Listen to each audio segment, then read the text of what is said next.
안녕하세요. 전라도 우회전입니다. 오늘도 반갑고 또 설 연휴 잘 보내고 계시죠? 자, 오늘도 정말로 많은 일들이 일어나고 있습니다. 어제도 그랬고요. 드디어 민주당이 크게 당황을 하기 시작했고 지금 윤 대통령 지지가 엄청납니다. 지지율이 지금 2030 젊은 세대가 지금 거의 다 보수화가 되고 있어요. 지금 민주당이 너무나도 지금 미치게 당황하고 있다는 그런 내용의 보도들이 지금 쏟아지고 있습니다. 이거 어떡합니까? 민주당 진짜 큰일 났습니다. 기사 내용을 보니까 윤 대통령 지지 시위에 민주당도 당황했다. 2030이 보수가 된 6가지 이유가 있다. 뭐 이런 식으로 기사 보도가 났지만 사실 내용을 읽어보면 별 내용은 없습니다. 그런데 일단 기분이 좋잖아요. 우리 젊은 세대가 다 많이 깨어나고 있다. 정말 기쁜 소식이고 지금 국민의힘 지지율이 직전 조사에서 무려 10% 정도 민주당을 크게 앞서고 있다는 거죠. 이건 거의 20년 만입니다. 20년 만. 그만큼 정말 특이한 케이스고 이런 경우가 없었어요. 전에는. 놀라운 경우죠. 놀라운 경우. 이거 이제 어떡합니까? 와, 20대도 10%, 30대도 10% 민주당을 앞서고 있다는 거죠. 정말 놀라운 일이고 지금 점점 이 간격이 아마 벌어지고 있을 겁니다. 아마 여론조사 기관에서 이걸 숨기려고 통계 조작에 들어가겠죠. 뭐 뻔한 스토리 아니겠습니까? 물론 제 생각입니다. 민주당만 집권하면 집값 폭등하는데 누가 희망을 가질 수 있겠어요? 그럴만 하죠. 충분히 민주당을 싫어할 만합니다. 민주당 정책에는 일단 기본적으로 내일이 없습니다. 뭐 현금 3포 나눠주기, 푼돈 나눠주기, 25만 원 나눠갖자. 지금 전라도 재정자립도 10% 미만의 지자체가 아주 많이 있어요. 민주당 소속이라는 게 정말 문제입니다. 6% 전북 진안군. 자, 20만 원씩 전국 꼴찌 재정자립도 정말 양심도 없지만 20만 원씩 현금 살포하고 있고 이쯤에서 전라도 출신인 제가 민주당에게 한마디만 하겠습니다.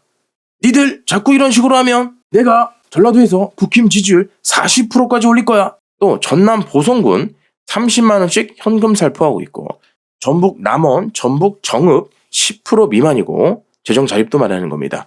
영광군은 지금 무려 50만 원씩 현금 살포하고 있고 아니 이게 정책입니까? 초등학생을 시켜도 이거보다 잘하겠습니다. 간첩자범 이재명 대표 1인당 25만 원 이런 기조를 따르는 정책들 다른 지역 국민들이 낸 세금으로 보전받아서 의존하는 그런 신세 그걸 가져다가 자기 동네에 뿌리는 것은 양심불량 아닙니까? 민주당 소속 지자체장 중국인에게 묻지마 현금 살포까지 혈세 낭비 더 넘었다. 정말 창피한 기사 제목입니다. 전남 영광 1년에 1인당 100만 원씩 지급 재정자립 또는 꼴찌 이게 뭡니까? 중국인까지 묻지마 현금을 살포하다니요.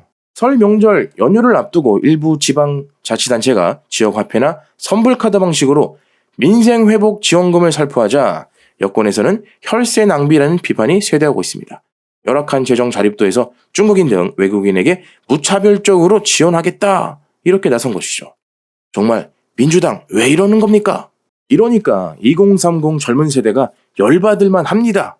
80년대는 군부의 독재를 받는 시기였지만 그 당시 국제정세를 살펴보면 냉전 시기였고 박정희 서거 후 김일성이 침략의 기회를 삼아서 국내에선 아무래도 국좌 조직인 그런 난민전 같은 난민전 사건은 박정희 정권 말기에 발표된 최대 공안 사건이었습니다. 남조선 민족 해방전선이라는 이름으로 활동을 했고 또한 북한과 협력해서 대한민국을 적화통일 반드시 이루겠다. 사회주의 국가 건설하겠다. 적화통일을 목표로 대규모 반국가 조직이었습니다. 대한민국의 그동안 간첩 사건을 확인해보면 군정기에 송진우 피살 사건부터 시작해서 제1공화국 이렇게 수많은 간첩 사건이 있었습니다.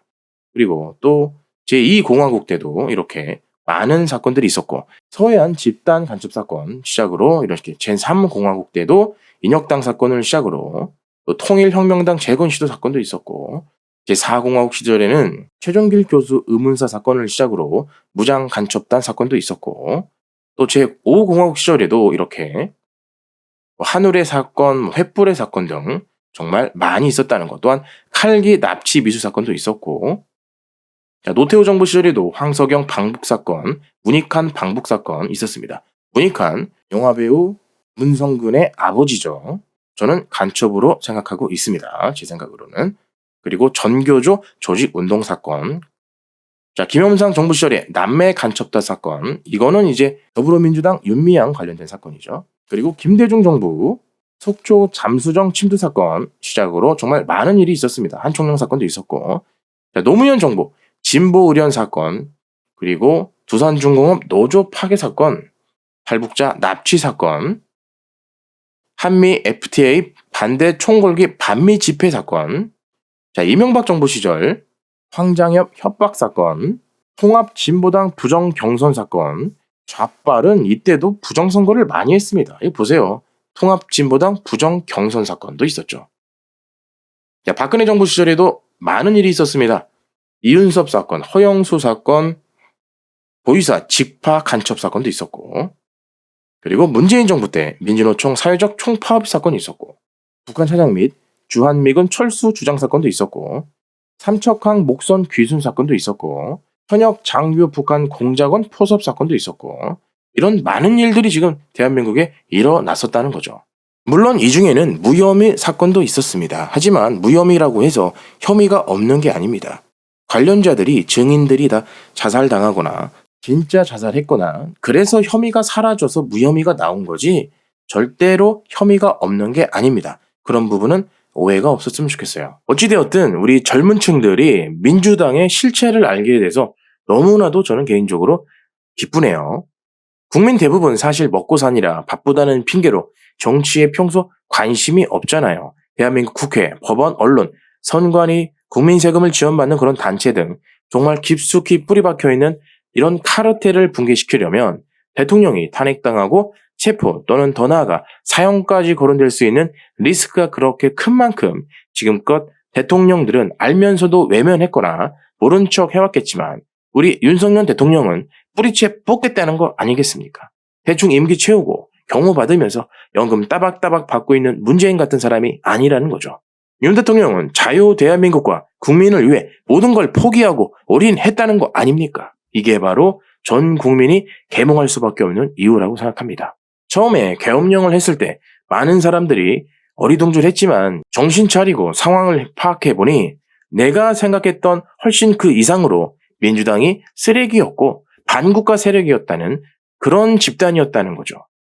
이렇게 지금 2030이 생각을 하고 있다 이겁니다. 또한 너무나도 당연한 거겠지만 계엄에 놀란 건 간첩뿐입니다. 일반 국민들은 아주 편안하게 간첩 잡아주길 바랄 뿐이죠. 지금 민주당 보세요. 가장 놀란 건 민주당뿐입니다. 감사합니다.